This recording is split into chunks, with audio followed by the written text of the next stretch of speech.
bonanças. Não temo mais ondas e ventos.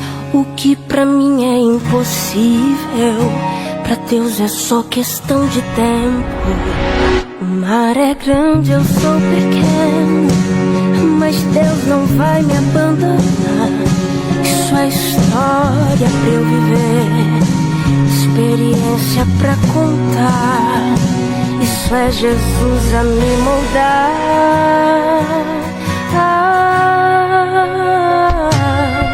Está sofrendo, mas também tá aprendendo, né?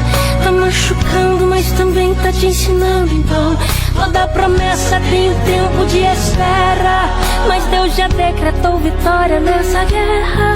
Fica tranquilo, não se desespera.